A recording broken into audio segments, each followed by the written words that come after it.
안녕하십니까. 2022년 5월 1일 노동절 일요일 오후입니다. 자, 이번 시간에는 미국 시장의 급락에 대해서 간단히 점검하고 또 그 속에서 다음 주, 그러니까 돌아오는 주간의 주요 경제 지표 일정 이런 부분들을 한번 살펴보도록 하겠습니다. 자, 보시는 바와 같이 지난 금요일 4월의 마지막 날이었죠. 미국 시장이 급락을 했습니다. 지금 전광판에 보시듯이 애플과 마이크로소프트, 아마존이 14% 급락하면서 전체적으로 아우성인 4월 마지막 날 모습이었죠. 자, 5월에 팔고 11월에 사락, 이를 이야기가 월가의 격언이거든요.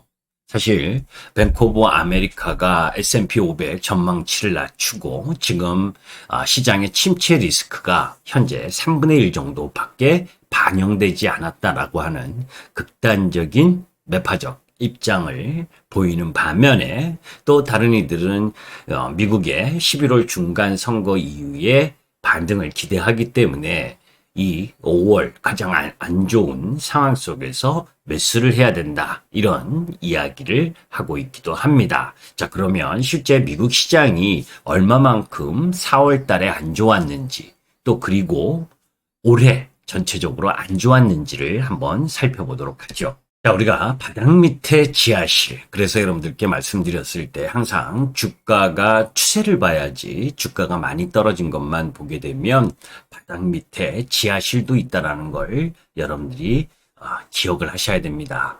자, 4월달 애플 시가총액 7대 종목 부분을 한번 살펴보면 애플이 마이너스 9.7%를 보였어요. 4월 한 달 동안에 마이크로소프트가 12.4% 떨어졌고, 알파벳이 17.9%, 아마존이 23.7%, 테슬라가 4월 한 달 19.2%, 또 버크셔 해서웨이가 마이너스 8.5%, 메타가 9.8% 떨어졌습니다. 이게 한 달, 4월 한 달 동안 떨어진 거예요. 자, 이렇게 4월 한 달 동안 미국 나스닥의 이 시가총액 7대 종목이 이런 식으로 떨어졌으니까 나스닥이 전체적으로 마이너스 13%까지 급락하는 모습을 4월 한 달 동안 보여줬죠. 이렇게 미국 증시가 부진한 이유 세 가지를 들라고 하면, 일단은 미국 소비자 물가지수 급등세, 이 부분 때문에 긴축에 대한 우려,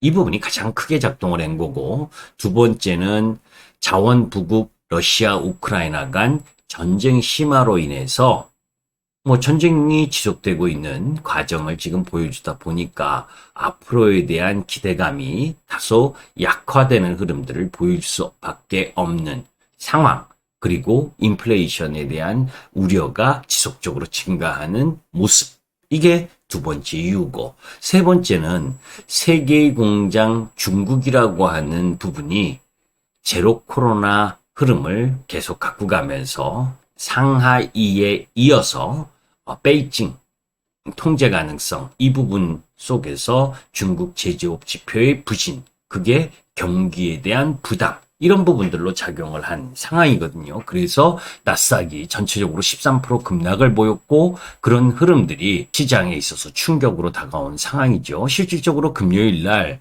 이미 미국 시장에 있어서 특별한 악재가 더 나왔다라고 할 수는 없습니다. 왜냐하면 목요일 날 이미 아마존이 시간에서 10% 급락하는 모습을 보여줬고, 또 핵심 PC 물가 지표도 예상만큼 정도가 부합되는 흐름들이 나왔기 때문에 또 다른 충격이 나왔다라고 볼 수는 없거든요. 자, 우리나라 한국 투자자들이 4월 달에 미국 시장에서 순매수한 상위 종목을 보게 되면 한 달간 수익률 지금 보이시죠, 그죠? 렉시온 데일리 세미컨덕터블 마이너스 38%, 엔비디아 30.57% 하락, 알파벳, 아이온, 큐, 넷플릭스 49%, 이게 루시드도 26%. 이게 4월 순매수한 종목들이 보통 30-40% 급락하는 모습을 보일 정도로 상당히 어렵죠. 제가 여러분들께 말씀드렸었던 부분, 한국 주식도 제대로 투자를 못하면서 더 알기 어려운 미국 종목에 잘못 투자했다간 더 어려운 상황을 보일 수 있다는 겁니다. 실질적으로 4월 한 달 동안 미국 시장이 나스닥이 14% 떨어질 때 우리나라 코스피 부분으로 보게 되면 4월 한 달 마이너스 2.27%밖에 떨어지지 않았어요. 그리고 코스닥 역시 마이너스 4%밖에 떨어지지 않았습니다. 상대적으로 강세를 보이고 있는 상황이죠. 또 그건 또 전체적으로 보더라도 마찬가지예요. 그만큼 우리 시장과 코스피, 코스닥 이런 여러 가지 영향을 고려해서 생각할 필요가 있다라는 말씀을 드립니다. 자, 그러면 이제 다음 주 돌아오는 주간에 주요 경제지표 부분들을 여러분들이 한번 살펴볼 필요가 있잖아요. 주요 경제지표를 보면 분기점을 알 수 있다고 했죠. 그 분기점이 꼭 상승이냐 하락 이것을 이야기하기보다 그런 방향성을 제공할 가능성이 높다라고 하는 부분입니다. 자, 다음 주 경제지표를 한번 살펴보도록 하죠. 자, 5월 2일 월요일 날 영국, 중국, 홍콩, 대만이 휴장입니다. 우리나라 실외 마스크 의무 해제도 월요일부터 시작을 하죠. 중국 같은 경우에는 월요일서부터 수요일까지 휴장이고 그런 가운데에서 미국의 4월 ISM 제조업 지수가 발표되는 상황이고 중국도 4월 중국 통계국 PMI 제조업 지수가 발표가 되고 한국의 4월 수출입 통계도 발표되는 게 월요일입니다. 독일의 4월 제조업 PMI도 표가 되는 상황이니까 이 제조업 지수 이 부분이 이제 경기와 관련된 지표 흐름들로 나타나는 상황이라 할 수 있죠. 그런 가운데 이제 미국의 NXP 반도체라든지 그리고 익스피디아 그리고 글로벌 페이먼츠 로스의 실적 발표가 있고 우리나라는 카카오페이, 롯데칠성 그리고 한국항공우주, FNF, DLENC 이 기업들의 실적 발표가 있으니까 실적 흐름들을 잘 보실 필요가 있죠. 자, 화요일 부분에 있어서는 일본 휴장 그리고 인도도 휴장입니다. 그런 가운데에서 우리나라 이 4월 CPI 물가지표가 발표가 되고 유럽의 PPI 생산자 물가지표가 발표가 되니까 이 부분도 살펴볼 필요가 있고 그런 가운데에서 EU의 3월 실업률 그리고 3월 생산자 물가지수도 발표가 되는 상황 이런 부분들 체크할 필요가 있다. 한국은행의 4월 금통위 의사록이 공개가 되고 뭐니 해도 이제 미국의 기업들의 실적 발표 아메리칸 익스프레스라든지 화이자라든지 이런 기업들의 실적 발표 속에서 한국의 카카오뱅크, 카카오게임즈, 그리고 코오롱인더, 하이브 요 실적 발표가 있으니까 이 실적 점검을 잘 하실 필요가 있죠. 그리고 이제 4일 수요일로 들어가면 FOMC 회의가 4일부터 5일까지 가장 중요한 흐름이죠. 여기에서 이제 지난번 말씀드렸었던 미국의 금리 부분을 어떻게 책정이 될 것이냐 이 부분을 간단히 보면 자, 이제 미국 연준이 5월 FOMC 회의에서 50bp 금리 인상 확률은 99.6%였습니다. 문제는 6월과 7월인데 시장에서는 5월 달에 0.5bp 금리 인상, 50bp 금리 인상을 할 경우에 6월 FOMC에서는 75bp를 인상할 확률이 높다. 이 부분이 이제 91% 그렇게까지 이제 시장에서 상당히 매파적 스탠스 흐름 부분을 갖고 가고 있거든요. 그러니까 5월 달에는 차라리 50bp보다 5월에 75bp를 인상을 해서 악재의 해소 관점으로 바라보는 그런 시장 흐름이 나올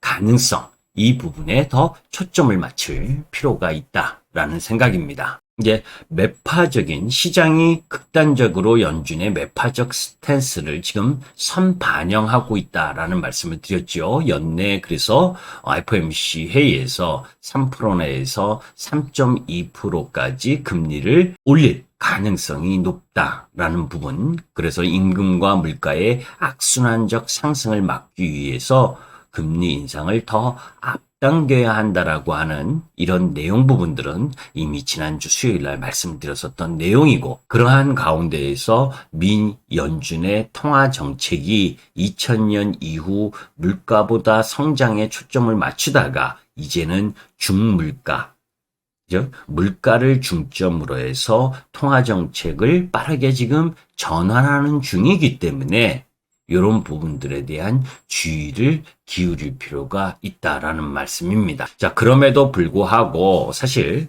5월 FOMC에서 0.5bp는 기정사실이고, 그리고 6월 달에 0.75bp를 인상을 하더라도 지난 2008년에 이 미국의 부채 충격이라든지 가계순 자산 흐름들로 봤을 때 그때보다 지금 가계순 자산 요 파란색 부분이 2008년 리만 브러더스 때는 상당히 꺾였을 때고, 지금은 미국의 가계순 자산이 상당히 올라와 있잖아요. 이런 부분들 때문에 사실 미국 기준으로 보게 되면 이 5월 4일, 5일에서 놓여진 이 FOMC 이 금리 인상이 현실화된다면 오히려 시장은 악재의 해소 관점으로 바라볼 가능성이 높다라는 말씀을 또 미리 드렸는데, 다시 한번 상기할 필요가 있기 때문에 여러분들께 다시 한번 이야기를 합니다. 그리고 이제 5월 4일에 또 중요한 부분 하나는 러시아 채권 상환유예 만기일이죠. 실질적으로 러시아의 뭐 디폴트나 다름없잖아요. 그런 가운데에서 지금 협상, 휴전, 뭐 이 이야기는 물 건너간 것처럼 보여질 만큼 악화 일로에 있는 모습이고, 그러한 가운데 이제 미국의 4월 ISM 서비스업 지수도 발표가 되고, 그런 상황 속에서 미국의 모더나나 리제네론이나 메리어트, 이베이, 엘버말, 리얼티 인컴의 실적 발표가 있는 상황 속에서 우리나라로 보게 되면 카카오라든지 그리고 K카, 금호석유, 한국금융주지의 실적 발표가 있는 날이 또 수요일입니다. 자, 목요일로 들어가게 되면 일본이 3일 연속 휴장이고 우리나라도 어린이날 휴장이죠. 그런 가운데 이제 FOMC 연준의 4일부터 시작된 연준 FOMC가 종료되는 흐름을 보이고, 또 하나는 이제 오펙 회의, 오펙 플러스 회의, 정기회의가 놓여진 상황이고, 그리고 중국의 차이신 PMI 서비스업 지수가 발표되는 상황, 독일의 4월 공장 수주도 발표가 됩니다. 자, 이제 이런 흐름들 속에서 미국의 뭐 쇼피파이라든지 로얄 캐리비언 크루즈의 실적 발표, 그리고 도미니언 에너지 이 실적 발표가 있는 상황이고, 우리나라 쪽으로 보게 되면 뭐 휴장이다 보니까 경제 지표나 뭐 실적 발표는 없는데, 코이지나 에코캡의 신주 인수권 상장이 있는 상황, 뭐 코스모화학의 유증 권리 확정이 있으니까 이 부분들은 해당 사항을 한번 살펴볼 필요가 있고, 이제 금요일 부분에 있어서는 BOE의 통화정책회의가 있는 상황, 그리고 미국의 4월 고용보고서가 또 발표가 되지요. 요건 중요한 지표니까 금요일 부분 또 살펴봐야 되고, 그런 가운데에서 미국의 엠브리지, 시그나, 델루스, 드래프트킹스의 실적 발표가 있는 상황, 이런 스케줄이 있습니다. 좀 만만치 않죠. 가장 중요한 건 미국의 FOMC가 4일에서 5일까지 열리는 과정 속에서 각국 제조업 지표가 발표되는 상황, 이런 부분들이 가장 중요한 이번 주 돌아오는 주간의 핵심 지표 부분이다라는 부분을 염두에 두고 보시는 필요가 있는데, 그러한 가운데에서 우리나라 기업들의 실적 발표를 하는 가운데에서 한번 실적 부분들을 예상을 해보면서 점검을 할 필요가 있죠. 롯데 칠성.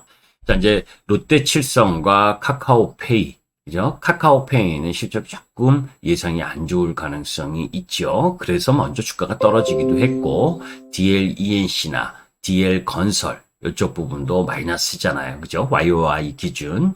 그런 가운데에서 원익 머티리얼즈는 양호한 흐름으로 예상이 되고, 그래서 카카오뱅크, 하이브, 카카오게임즈, 뭐 요런 실적과 관련된 부분도 한번 점검할 필요가 있고, 요거는 이제 뭐 금호석유도 예상이 마이너스 33.4%인데 이런 부분들을 이미 이제 그런 부분들은 주가에 반영되어 있는데, 이 예상보다 더 안 좋게 나오느냐, 예상보다 더 좋게 나오느냐, 이런 부분들을 여러분들이 한번 체크해 보시라고 요 도표 부분들을 올려놨으니까 해당 관련 있는 분들은 한번 체크해 보실 필요가 있습니다. 이번 돌아오는 주간, 한 주간도 참 어려운 싸울 부분이죠. 거기다가 이제 우리나라를 보게 되면 1분기만 1월에서 3월 달까지 30조 원 공매도가 발생을 했거든요. 지금 보시면 작년 2021년 3분기에 25조 3천억